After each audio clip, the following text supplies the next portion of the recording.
ನೋಡ್ರಿ ಮಗ ಹಾಸ್ಟೆಲ್ ಹೊಂಟಾನ ಕಳ್ಸಂಬರಿ ಮಗಳು ತುಮಕೂರು ಸಿದ್ಧಗಂಗಾ ಮಠದಲ್ಲಿ ಇರ್ತಾನ ಚೆನ್ನಾಗಿ ಓದಪ್ಪ ಹಾಯ್ ಮಾಡು ಫ್ರೆಂಡ್ಸಿಗೆ ಬಾಯ್ ಊರಿಗೆ ಹೋಗಿ ಬರ್ತೀನಿ ಅಂತ ಹೇಳಿ ಊರಿಗೆ ಹೋಗಿ ಬರ್ತೀನಿ ಫ್ರೆಂಡ್ಸ್ ಬಾಯ್ ಬಾಯ್ ಬರೀ ಮಗನಿಗೆ ಊರಿಗೆ ಕಳ್ಸೋಣ ಅವ್ರ ಪಪ್ಪ ಒಯ್ದಾರ ಲಗೇಜ್ ಇನ್ನೂ ಒಂದೇ ಲಗೇಜ್ ಅದ ಜಾಸ್ತಿ ಬಟ್ಟೆ ತಂದಿಲ್ಲ ಏನೋ ಇವತ್ತಿಗೆ ಎಂಟದಿಂದಲೇ ಬರೋದೇ ಬಂದಿಲ್ಲ ಇವತ್ತು ಇನ್ನೂ ಕುಂತಾನ ಇವತ್ತಿಗೆ ಎಂಟದಿಂದಲೇ ತುಮಕೂರು ಸಾಗ ಕುಂತಾನ ಟ್ರೈನಿಗೆ ಇವತ್ತಿಗೆ ಎಂಟದಿಂದಲೇ ಮತ್ತು ಇವತ್ತು ಮನೆ ಶಾಪುರ್ ಬಿಟ್ಟು ಬಸ್ಸಿಗೆ ಕೂಡಾಕತ್ತಾನ ನೋಡ್ರಿ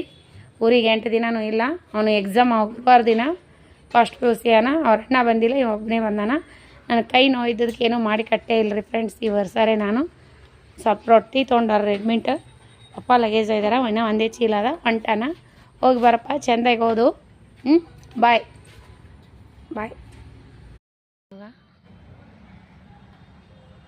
ಭಾಳ ಮನೆ ಬಣ ಅಂತ ನೋಡ್ರಿ ಈಗ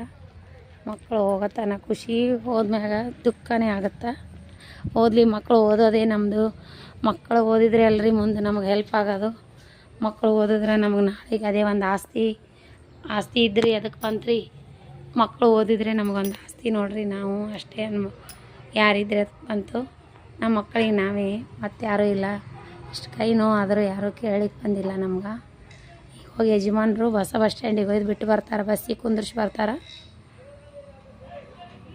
ಹೋಗ್ತಾನ ಬೆಳಿಗ್ಗೆ 6 ಗಂಟೆಗೆ ಇರ್ತಾನಲ್ಲಿ 6 ಗಂಟೆ ಬಸ್ಸಿಗೆ ಕೂತ್ರ ಕಾಲೇಜ್ ಅದೆಲ್ಲ ಹೊಂಟಾನ್ರಿ ಮಗ ಆಜು ಬಾಜು ಮನೆ ಬರೀ ಕಂಟಿ ಹೊಲ ಇವೆ ಅವ ಈ ಕಡೆ ಯಾರೂ ಇಲ್ಲ ಹೀಗಾಗಿ ಭಾಳ ಬೇಜಾರಾಗ್ತದ ಆ ಮಗ ಒಬ್ಬ ನಾಳೆಗೆ ಒಂದಿನ ಇರ್ತಾನೆ ನಾಡ್ದು ಹೋಗ್ಬಿಡ್ತಾನೆ ಅವನು ಇಲ್ಲೇ ಹತ್ತಿಗುಡ್ರಂದ್ರು ತಿಂಗಳಿಗೊಮ್ಮೆ ಭೇಟಿ ಮಾಡಿಸ್ತಾರೆ ಡೈಲಿ ಹೋದ್ರು ನಡೆಯಲ್ಲ 2 ದಿನಕ್ಕೊಮ್ಮೆ ಫೋನ್ ಹಚ್ಬಾರ್ದಂತ ಅವನಿಗೂ ತಿಂಗಳಿಗೊಮ್ಮೆ ಫೋನ್ ಹಚ್ಬೇಕು ಸನೇ ಇದ್ದರೂ ಅವನಿಗೂ ಭೇಟಿ ಆಗೋಕ್ಕೆ ಬಿಡೋಂಗಿಲ್ಲ ನನಗಂತೂ ಮನೆ ದೊಡ್ಡದದ ಮನೆ ನೋಡ್ರಿ ಎಷ್ಟು ಬಣ ಆಗ್ತದ ಅವ ವಿಶಾಲು ಅವ್ರ ಅಣ್ಣನ ಕಳ್ಸಕ್ಕೆ ಹೋದ ಅಣ್ಣನ ಕಳಿಸಿ ಬರ್ತೀನಿ ಮಮ್ಮಿ ಹೊಸ ಬಸ್ ಸ್ಟ್ಯಾಂಡ್ ಪಪ್ಪನ ಜೋಡಿ ನಾನು ಅಂತ ಹೋಗ್ಯಾನ ನೋಡ್ರಿ ಮನೆಗೆ ಯಾರೂ ಇಲ್ಲ ನಾನು ಒಬ್ಬಳೇ ಏನು ಮಾಡ್ತೀರಿ ಹಿಡ್ತನ ಕೆಲಸ ಆಗ್ಯದ ನೋಡ್ರಿ ಮನೆ ಎಷ್ಟು ಒಣ ಹೊಡ್ಯಾಕತ್ತದ ಹಿಡ್ತಾನ ಮಕ್ಕಳು ಮನೆಯಾಗಿದ್ದು ಇನ್ನೊಬ್ಬ ಮಗ ಬಂದಿಲ್ಲ ಅಂದರು ಇವರಿಬ್ಬರೇ ಬಂದಿದ್ದರು ಮನೆ ಕೂಲು ಅಂತಿತ್ತು ನೋಡ್ರಿ ಎಷ್ಟು ಬಣ ಆಗ್ಯದ ಇಷ್ಟು ದೊಡ್ಡ ಮನೆಯಾಗ ನಾನು ನಮ್ಮ ಯಜಮಾನ್ರು ಇಬ್ಬರೇ ಇರಬೇಕು ಮನೆ ಕಟ್ಸಾಗ ಒಂದಾಗ್ಯದ್ರಿ ಮನೆ ಕಟ್ಸಿದ ಮ್ಯಾಗ ಇನ್ನೊಂದಾಗ್ಯದ ದೀಪ ಹಚ್ಚಿನಿ ಎಲ್ಲ ಮಾಡೀನಿ ರೀ ಮಗ ಹೋದ್ನಲ್ಲ ಈಗ 4:45 ಆಗ್ಯದ ದೀಪನೂ ಮುಡಿಸ್ತೀನಿ ಎಲ್ಲ ಮಾಡೀನಿ ದೀಪ ಮುಡಿಸ್ತೀನಿ ಎಲ್ಲ ಮಾಡೀನಿ ಆಯ್ತು ನೋಡ್ರಿ ಈ ಸತ್ತು ಒಬ್ಬಕ್ಕೆ ಬರುತ್ತಾನ ವಿಶಾಲ್ ಬರುತ್ತಾನ ಒಬ್ಬಕಿನೇ ಮನ್ಯಾಗ ಅವ ಬಂದ ಮ್ಯಾಗ ಮತ್ತೊಂಚೂರು ಇದಾಗ್ತದ ಮಕ್ಕಳು ಕಳಿಸಿದ್ರೆ ಭಾಳ ಬೇಜಾರಿ ಓದ್ತಾರಂತ ದೂರ ಬಿಟ್ಟಿವಿ ಭಾಳ ಹೈರಾಣದ ಬಿಟ್ಟ ಮ್ಯಾಗ ಬಿಟ್ಟಿರೋಕ್ಕಾಗವಲ್ಲಾಗೆ ನೋಡ್ರಿ ನನಗಂತೂ ಭಾಳ ದುಃಖ ಆಗ್ಲಕ್ಕತ್ತದ ಇಷ್ಟು ಕೈ ಬೇನಾಗ್ಯದೆ ಫ್ರೆಂಡ್ಸ್ ನಮ್ಗೆ ಯಾರೂ ಕೇಳಿಲ್ಲ ಗಂಡನ ಮನೆಯವರು ಏನು ಮಾಡ್ಬೇಕು ನಾವೇನು ಕರ್ಮ ಮಾಡಿವೇನ ಎಷ್ಟು ದುಃಖ ಆಗ್ಯದಂದ್ರೆ ಅಷ್ಟು ದುಃಖ ಆಗ್ಯದ ನನಗೆ ಹಂಗಾಗ್ಯದ ನಮ್ಮ ಮನೆ ಬರ ನಮ್ಮ ಪಪ್ಪ ಒಬ್ಬರೇ ರೀ ನಮ್ಮ ಸೋದರತ್ತಿ ಒಬ್ಬರೇ ಪಪ್ಪ ಮಮ್ಮಿ ಇಬ್ಬರು ಒಂದೇ ಇದ್ದರು ಆದರೂ 4 ಮಂದಿ ಅಣ್ಣತಂಬರು ಇದ್ದು ಮನೆ ಕೊಡ್ತೀವಲ್ಲ ಮಕ್ಕಳಿಗೆ ಅಂತ ಕೊಟ್ಟಾರ ಈ ನಮ್ಮ ಮನೆ ಮಾಡ್ತಾರನೂ ಗೊತ್ತಿದ್ದಿಲ್ಲ ನಮ್ಮ ಅಣ್ಣತಂಬರು ನಮ್ಮ ಯಜಮಾನ್ರು ಅಣ್ಣತಂಬರು ನಮಗಿದ್ರೆ ಈಗಿದ್ರೆ ಹೊರಗೆ ಬಂದುಬಿಟ್ಟಿವಿ ಯಾರೂ ಕೇಳೋರಿಲ್ಲ ಹೇಳೋರಿಲ್ಲ ನೋಡ್ರಿ ಇಂಥ ಮನೆ ಅದ ಯಾರೂ ಇಲ್ಲ ಮನ್ಯಾಗ ಒಬ್ಬಳೇ ಇದ್ದೀನಿ ಬಣ ಕತ್ತದ ಮಗ ಕಳಿಸಾಗ ಮಕ್ಕಳ ಮುಂದೆ ಅಳಬಾರ್ದು ದೂರ ಇರ್ತಾವಂತ ಅದ್ರಾಗ ಇವತ್ತು ಹುಣ್ಣಿಮೆ ಅದ ಕಣ್ಣೀರು ತೆಗಿಬಾರ್ದು ಅಂತೀನಿ ಆದರೂ ಕಣ್ಣೀರು ಬರ್ತಾವ ಮಕ್ಕಳು ಹೋದ್ಮೇಲೆ ಭಾಳ ಬಣ ಆಗ್ತದೆ ನೋಡ್ರಿ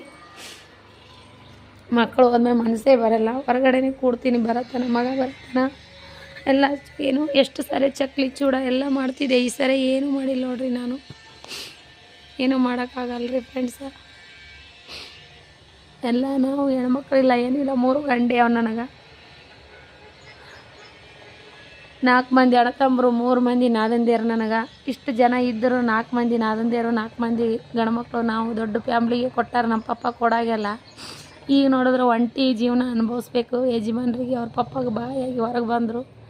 ಬಂದ ಮ್ಯಾಗೆಲ್ಲ ಕೊಡೋದು ತೊಗೊಳೋದು ಎಲ್ಲ ಚಲೋ ಇತ್ತು ನಾವು ಈ ಮನೆ ಕಟ್ಸಿವಲ್ರಿ ಈ ಮನೆ ಕಟ್ಸಿ ನಮ್ಮ ಅಣ್ಣತಂಬರು ಅಷ್ಟು ದ್ವೇಷ ಕಾರಕತ್ತಾರ ನೋಡಿ ನನ್ನ ಮ್ಯಾಗ ನಾವೇನು ಅವ್ರದ್ದೇನು ಒಂದು ರೂಪಾಯಿ ದುಡ್ಡು ತೊಗೊಂಡಿಲ್ಲ ನಮ್ಮನ್ನು ನಾವು ಕಟ್ಟಿಸ್ಕೊಂಡಿವಿ ನಮ್ಮ ಯಜಮಾನ್ರು ಕಷ್ಟಪಟ್ಟು ಇಂಥ ಮನೆ ಕಟ್ಸ್ಯಾರ ಅವ್ರಿಗೇನು ದ್ವೇಷ ನೋಡ್ರಿ ನಮ್ಮ ಮ್ಯಾಗ ಅಷ್ಟು ಕೆಂಡ ಕಾರಕತ್ತಾರ ಉಂಡ್ರ ಉಟ್ಕೋತಾರ ಕಂಡ್ರು ಕಾಡ್ಕೋತಾರತ್ತಾರಲ್ಲ ಹಳ್ಳಿ ಭಾಷೆದಾಗ ಹಂಗೆ ನೋಡ್ರಿ ನನ್ನ ಜೀವನ. ನಾವು ಏಟು ದುಃಖದಾಗಿದ್ದೀವಿ, ನಾವು ಎಷ್ಟು ಕಷ್ಟದಾಗಿದ್ದೀವಿ ನಮಗೆ ಗೊತ್ತು. ನಾವೇನೋ ಸ್ವಂತ ದುಡಿಮೆ ಮಾಡಿ ಕಟ್ಸ್ಕೊಂಡಿವಿ, ಯಾರ್ದೇನೋ ₹1 ತಿಂದಿಲ್ಲ. ಆದರೂ ಈ ಮನೆ ಕಟ್ಸಿದ್ದು 2 ವರ್ಷ ಆಯ್ತು ರೀ. ನನಗತ್ರ ಅಷ್ಟು ಕಷ್ಟ ಅಂದ್ರೆ ಅಷ್ಟು ಕಷ್ಟ ಅನ್ಭವಿಸಕತ್ತೀನಿ ನಾ ಬಾಡಿಗೆ ಮನೆಯಾಗಿದ್ರೆ ಚಂದ ಇದ್ದೆ. ನಾನು ಬಾಡಿಗೆ ಮನೆಯಾಗಿದ್ರೆ ಸಣ್ಣ ಮನೆ 3 ರೂಮ್ ಹಿಡಿತಿದ್ವಿ, ಆರಾಮ ಇರ್ತಿದ್ವಿ. ಈಗ ಹಂಗಾಗ್ಬಿಟ್ಟ ನನಗೆ.